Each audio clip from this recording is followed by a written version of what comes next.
这是点嘞，各位观众朋友，大家好，欢迎您收看藏人行政中央电视台本周西藏华语新闻节目，我是主持人卓玛。本期的主要新闻有：达赖喇嘛尊者将于新冠病毒疫情期间在网上传授佛法；达赖喇嘛尊者在佛教卫赛节发表公开致辞；宗教与文化部发布公告，将对新冠病毒患者与亡者祈祷。159个国际组织要求中共立即释放第11世班城喇嘛。藏人政治犯因在狱狱中遭受酷刑获释2年后不幸离世。世界各国呼吁全球调查中国对武汉疫情爆发初期的应对方式。比利时外交大臣表示将密切关注西藏环境恶化问题。下面请看详细内容。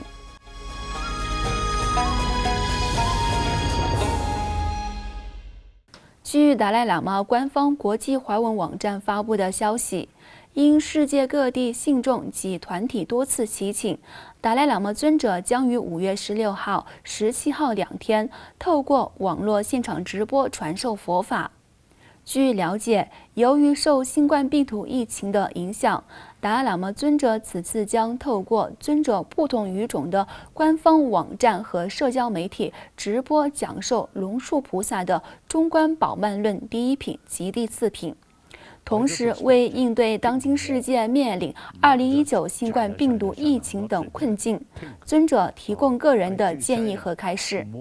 直播将于5月16号和17号2天，印度时间上午8点至9点半，台北或北京时间上午10点半至12点播出。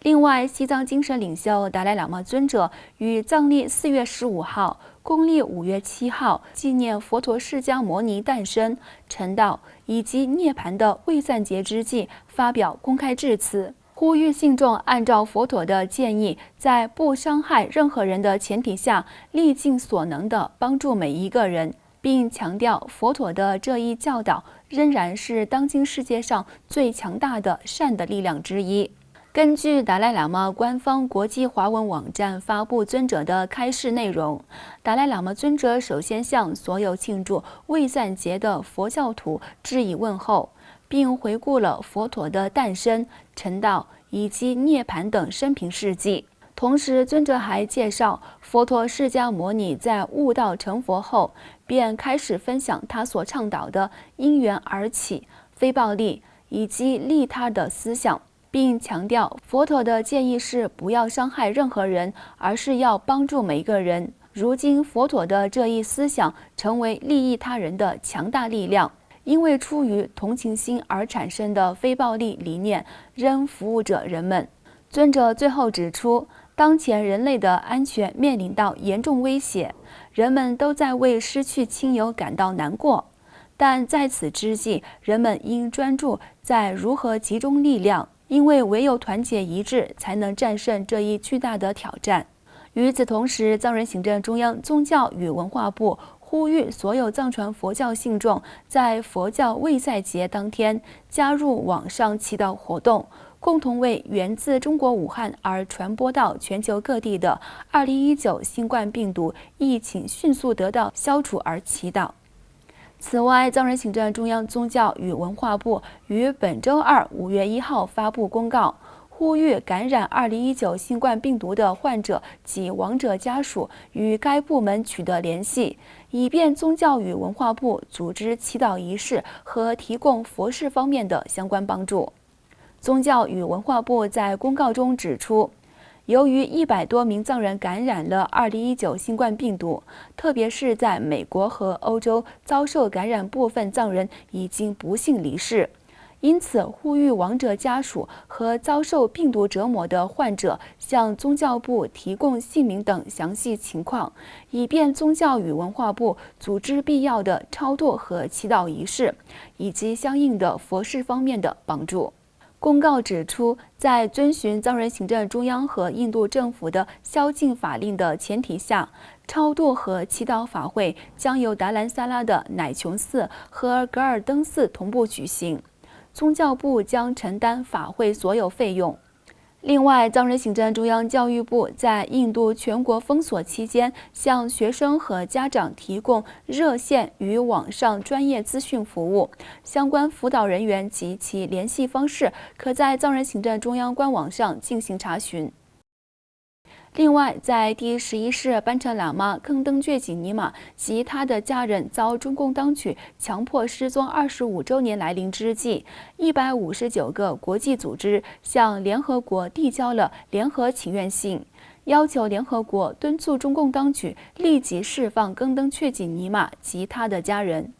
此外，苏格兰绿党派议员兼国会支持西藏小组成员罗斯格里尔先生，在第11世班禅喇嘛坑登觉济尼玛诞辰31周年及失踪25周年之际，在国会上提出一项议案，呼吁国会和国际社会加入到营救第11世班禅喇嘛坑登觉济尼玛的行列，并敦促中共政府立即无条件释放班禅喇嘛。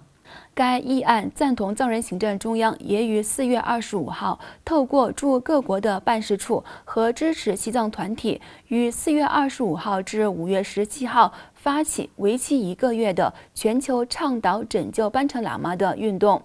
并认同藏人行政中央在班禅喇嘛强迫失踪25年的岁月里，多次向联合国儿童权利委员会提出这一问题。但中共政府一直以没有根据的说法声称坑登觉济尼玛过着平凡的生活的声明。与此同时，曾被中共当局指控在微信中传播有关达赖喇嘛尊者的讯息而遭到中共当局拘捕的西藏东部那曲所县的前政治犯坑登希肉，在关押期间遭受非人折磨和酷刑虐待，导致他在获释后长期身患重病，最终于4月18号在所县不幸离世，享年50岁。据自由亚洲电台英文网报道，坑登希肉为所县日布丹寺僧人，他于2017年被中共当局指控在微信中传播有关达赖喇嘛尊者认证色拉寺洛巴僧院的确定仁波切转世的讯息，在西藏拉萨遭当局拘捕，随后遭关押3个月。另外，中国政府刻意对2019新冠病毒疫情的轻描淡写，以及在新冠病毒于武汉爆发早期的审查制度，已经引起国际社会的高度关注。美国、法国、德国、英国和澳大利亚等国也对中共当局隐瞒疫情及缺乏透明度提出质疑。澳大利亚总理莫里森于4月23号就此表示，国际社会有必要对新冠病毒的起源及疫情扩大的原因展开独立调查。而美国总统特朗普指出，中国政府在新冠病毒在武汉爆发初期对国际社会缺乏透明度，美国政府正在对此展开调查，并强调他对中共政府公布的死亡人数表示怀疑。对此，藏人行政中央司政洛萨桑格在接受媒体采访时指出，全球对中国武汉爆发的2019新冠病毒处理不当的情况而愤慨是有道理的，因为中国在疫情爆发初期采取了封锁和压制信息的措施。与此同时，总部设立于法国巴黎的无国界记者组织也谴责中国近期对武汉新冠病毒有关的学术研究的审查制度，呼吁中国政府撤销这些限制，让国际社会便于了解抗击疫情的基本信息。本月初，中国科学技术部通知至少2所大学，有关武汉新冠病毒研究的信息必须在发布前获得当局的批准。这种措施即使在中国严格的审查制度下，也是非比寻常的。接下来关注本期节目的最后一则消息。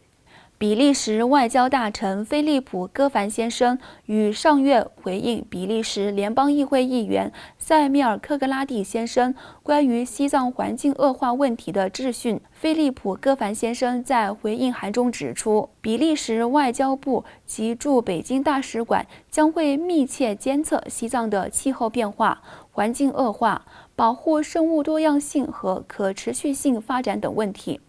并列举在2019年底在会晤访问比利时的所谓西藏自治区代表团提出西藏环境问题的情况。